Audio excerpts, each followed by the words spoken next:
여호수아가 모세의 말대로 행하여 아말렉과 싸우고 모세와 아론과 훌은 산 꼭대기에 올라가서 모세가 손을 들면 이스라엘이 이기고 손을 내리면 아말렉이 이기더니 모세의 팔이 피곤함에 그들이 돌을 가져다가 모세 아래에 놓아 그가 그 위에 앉게 하고 아론과 훌이 한 사람은 이쪽에서 한 사람은 저쪽에서 모세의 손을 붙들어 올렸더니 그 손이 해가 지도록 내려오지 아니한지라.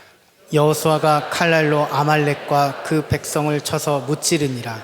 여호와께서 모세에게 이르시되 이것을 책에 기록하여 기념하게 하고 여호수아의 귀에 외워 들리라. 내가 아말렉을 없이 하여 천하에서 기억도 못하게 하리라. 모세가 제단을 쌓고 그 이름을 여호와 니시라 하고 다 함께 이르되 여호와께서 맹세하시기를 여호와가 아말렉과 더불어 대대로 싸우리라 하셨다 하였더라. 아멘. 일평생 5만 번 기도 응답 받았다는 조지 밀러 목사님, 그분이 어떻게 그렇게 기도를 많이 할 수 있었는가? 어떻게 그렇게 많은 응답을 받을 수 있었던가? 두 가지 이유 때문입니다. 하나는 하나님에 대한 절대적인 확신이에요. 하나님은 정말 살아계시고 하나님의 말씀은 반드시 이루어진다. 그걸 정말 확신했어요. 두 번째는 어린아이 같은 단순함. 어린아이 같은 단순함. 그냥 정말 순진하게 믿은 거예요.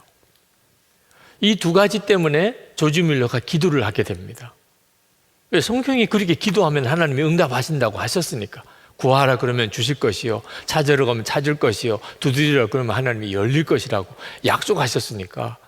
그러니까 기도만 하면 되는 거죠.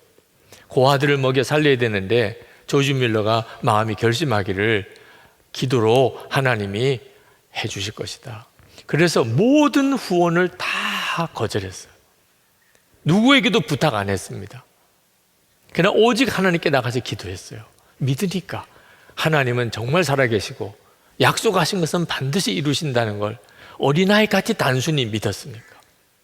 그래서 오히려 기도 응답에 대한 어떤 분명한 분별이 안 될까 봐 사람에게는 일절 부탁을 안 한 거예요. 재정적으로 우리 고아들을 좀 도와주세요. 뭐 우리에게 필요한 것을 좀 도와주세요. 그런 말 한마디 안 했어요.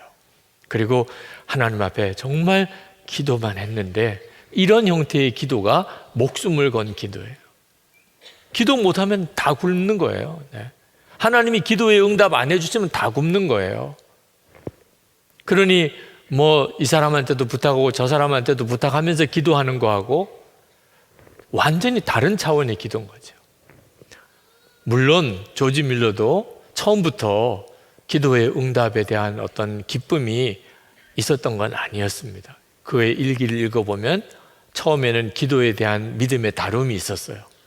3일 동안 아무것도 도울 어떤 도움도 없이 아주 정말 굶을 직전까지 이렇게 몰려갈 때는 하나님이 진짜 기도만 해서 응답해 주시는 건가 하는 회의에 빠질 때도 있었습니다.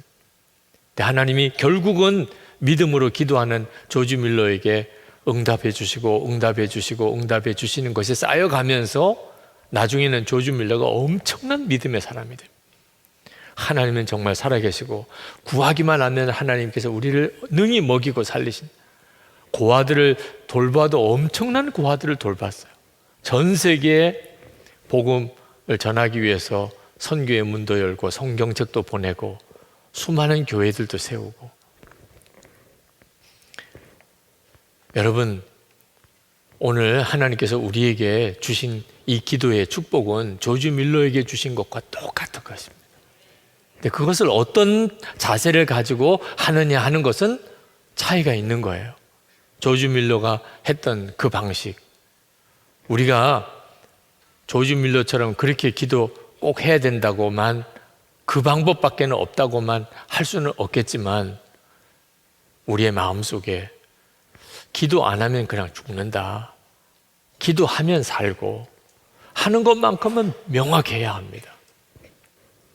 12절에 보니까 모세의 팔이 피곤함에 그들이 돌을 가져다가 모세 아래에 놓아 그가 그 위에 앉게 하고 아론과 훌이 한 사람은 이쪽에서 한 사람은 저쪽에서 모세의 손을 붙들어 올렸더니, 아론과 훌이 왜 이렇게 했을까요? 모세의 손이 내려오면 자기들이 다 죽게 생겼으니까. 그러니까 어떻게 해서든지 모세의 손이 내려오지 않아야 된다. 그래서 그들이 그런 방법으로 끝까지 모세의 손을 붙들어 주었다는 거예요. 이게 우리가 해야 될 일인 거예요. 여러분 자신도, 그리고 옆에 있는 속회원도, 선교회원도, 여러분 이웃에 사는 사람도, 가족도, 하여튼 무슨 일이 있어도 기도는 쉬면 안 된다. 기도를 쉬면 죽으니까. 무슨 일이 있어도 기도는 쉬면 안 돼. 마치 호흡인 것처럼. 호흡이 중단되면 죽은 거죠. 우리가 서로 이렇게 모인 이유가 그 까닭인 겁니다. 우리가 모여서 할 일이 뭐죠? 서로 기도하도록 도와주는 겁니다. 여러분이 그 생각을 분명하게 하셔야 돼요. 기도하기 위해서 서로 손에 손을 잡아야 됩니다. 기도가 막히지 않아야 되니까 싸우면 안 되는 거예요. 무슨 일이 있어도 싸우면 안 돼요. 기도가 막히면 안 되니까. 쓸데없는 일로 우리의 영적인 상태가 혼돈 상태에 빠지면 안 되니까, 시험에 우리 스스로가 빠지면 안 되니까 용서하고 사랑하고 사랑만 하며 사는 거예요. 기도의 힘이 거기서부터 오니까.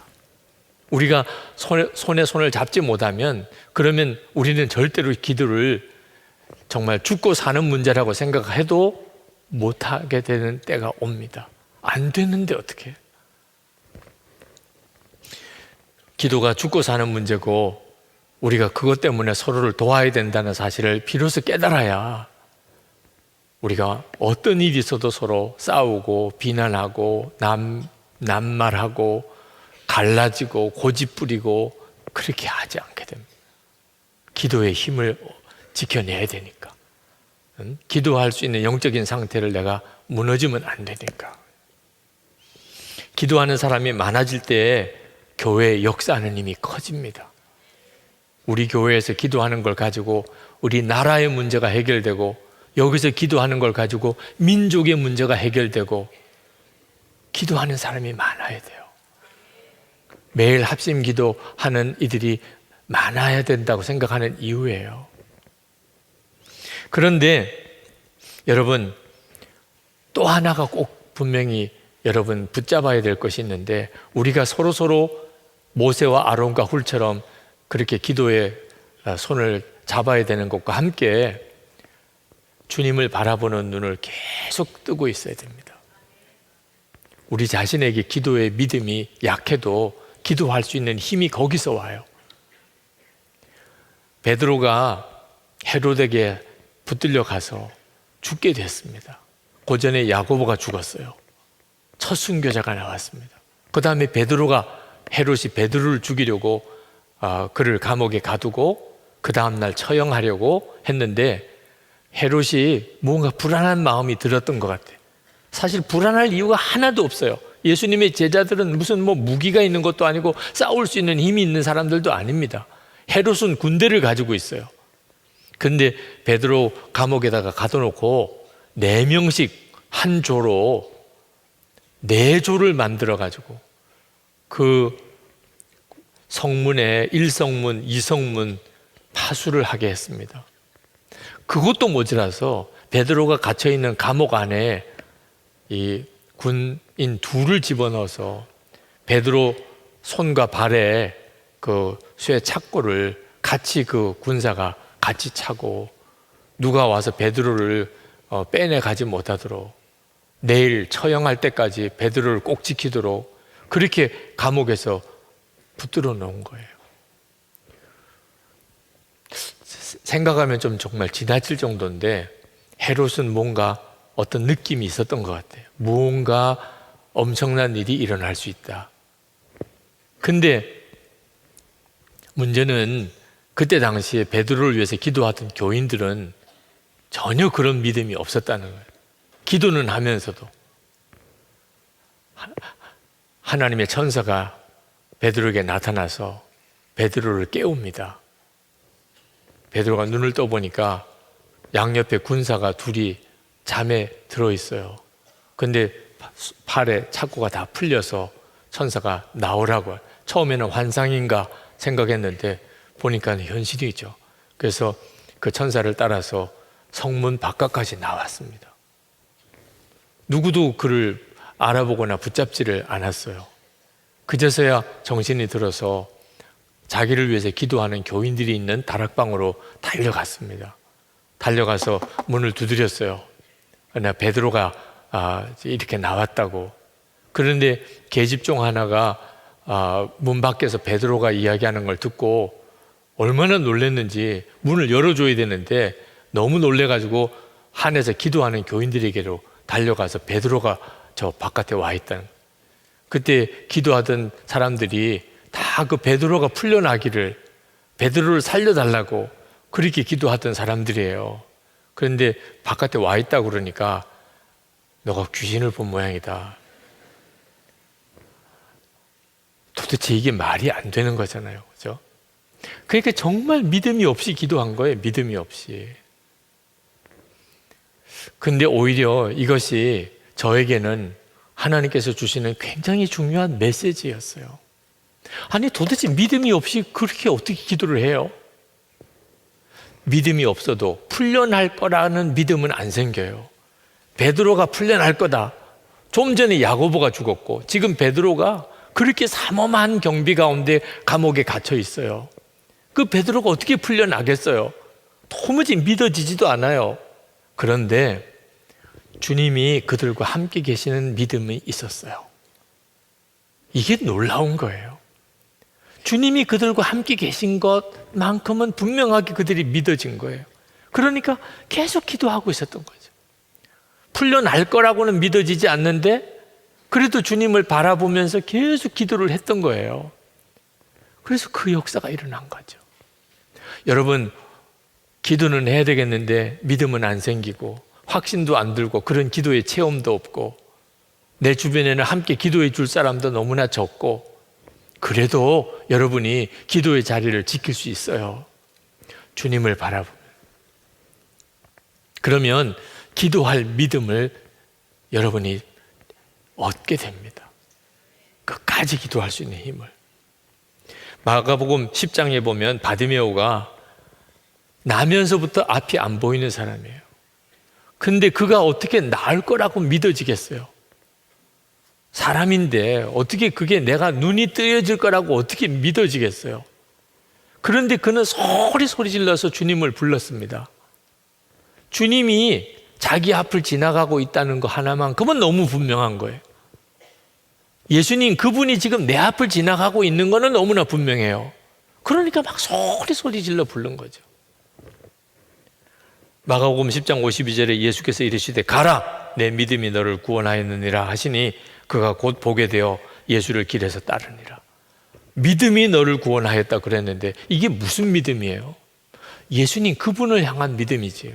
자기가 눈을 뜰 거라고까지는 생각 못해도 주님이 지금 내 앞을 지나가고 있다. 지금 여러분 안에 주님이 계시잖아요. 여러분의 지금 처지와 형편이 어떻게 변화될 것에 대한 확신이 안 들어도 주님이 함께 계신 것만큼은 분명하잖아요. 소경 바디메오가 주여 하고 소리를 질렀던 그 믿음은 주를 바라보는 믿음이었던 거예요. 누가복음 8장에 12의 혈루병 앓던 여인이 병 나을 소망 다 사라졌어요. 의사들 찾아가고 아무리 해도 돈만 다 탕진하고 이제는 완전히 자포자기 상태. 그런데 예수님이 지나가시는 거예요. 감히 부정한 여인이라 예수님 앞에 나설 수도 없어요. 예수님 지나가시는 옷자락 손을 예수님의 옷자락을 손을 댄 거. 그러니까 이 혈루병 앓던 여인에게 믿음이라는 것은 예수님 그분을 바라보는 믿음이었어요. 이분에게는 능력이 있으시다. 내가 감히 고쳐달라고까지도 못하겠고 그러나 옷자락만 내가 만지는 이 여인이 고침을 받았어요. 누가복음 8장 48절에 예수께서 이르시되 따라 내 믿음이 너를 구원하였으니 평안히 가라 하시더라. 지금 예수님은 우리 안에 오세요. 앞에서 이렇게 지나가시면서 옷자락을 만지는 정도가 아니고 내 안에 계세요. 여러분이 주님 안에 거하시는 믿음만 있으면 주님은 오늘 그 믿음을 가지고 여러분의 삶 속에 영광을 드러내시는 거예요. 마태복음 15장에 가나안 사람 수로보니게 여인이 귀신 들린 딸 고쳐달라고 예수님에게 나왔어요. 예수님이 아주 모질게 대하셨어요. 자녀에게 줄 떡을 개에게 줄 수 없다. 이 여인에게는 참 너무나 모멸감이 들 만한 말씀인데도 이 여인은 그 말씀 앞에서 더 간절히 예수님 앞에 엎드렸어요. 개들도 제 주인의 상에서 떨어지는 부스러기를 먹나이다. 그때 주님이 그 여인을 칭찬하셨습니다. 내 믿음이 크다. 수로보니게 여인의 믿음은 주님을 바라보는 믿음이었다. 오늘 우리도 똑같아요. 주님이 여러분과 함께 계시는 것을 정말 믿으세요. 억지로 믿으실 게 아닙니다. 여러분을 여기까지 이끄신 분이 주님이시니까. 지금 이 시간에 우리로 하여금 찬양하게 만들고 또 우리로 하여금 기도하게 하고 우리에게 말씀을 들려주시는 이 모든 일이 주님이 우리 가운데 계시지 않다면 있을 수가 없는 일이에요. 그러니 여러분의 문제가 해결될 것에 대한 기도를 내가 드릴 수는 없어도 주님이 나와 함께 계신 거는 너무나 분명하잖아. 그 주님을 의지해서 주님께 나아가시기 바랍니다. 오늘도 그 믿음을 붙잡고 기도하시기 바랍니다. 기도를 적당하게 하면 더 혼란에 빠져요. 아는 거는 점점 많아지는데 실제로 살아내지는 못하고, 들은 거는 많은데 실제로 나는 너무나 초라하게 사니까 더 신앙적으로 혼란 상태에 빠지게 돼요. 무슨 일이 있어도 하여튼 우린 기도해야 합니다. 1시간 기도, 이제 거의 한 10번 설교를 이렇게 하다 보니까 처음에 결심도 이렇게 무너지고, 이제는 뭐 1시간 기도 운동 해봐도 뭐 별로 마음에 이렇게 오는 것도 별로 없고, 그런 분들 죽고 사는 문제예요. 핑계 댈 게 아무것도 없어요. 어떻게 해서든지 기도를 못하면 죽는 거예요. 완전히 끝난 거예요. 근데 기도하면 어떤 형편에서도 살아요. 하나님이 반드시 일으키세요. 그러니까 어떻게 해서든지 옆에 있는 사람과 붙잡고 같이 기도해야 하는 겁니다. 그가 무너질 것 같으면 내가 도와주고, 내가 흔들리면 그 사람이 붙잡아 주도록 하여튼 속회는 그래서 있는 거고 선교회도 그래서 있는 거예요. 여러분 주변에 이웃에 있는 교우들 다 같이 기도 짝대라고 하는 거예요. 가족들은 더 말할 것도 없고, 부부 사이에 이보다 놀라운 기도 짝이 없지요.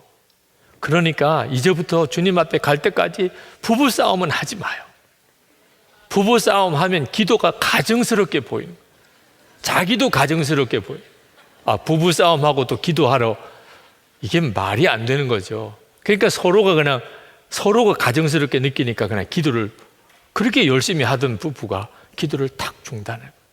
새벽 기도 같이 나오다가 부부 싸움하고 나면 그 다음에 또 그냥 그걸로 끝나버려요. 이게 죽고 사는 문제인 줄 모르니까 이렇게 되는 겁니다. 나는 기도에 힘이 없어요. 나는 확신도 없어요. 주님 바라보세요. 예수님이 여러분 안에 계신 거 하나 분명하게 붙잡으세요. 기도는 영적인 전쟁이라 만약에 기도가 힘들면 여러분 믿어야 돼요. 엄청난 일이 벌어질 모양이구나. 할렐루야.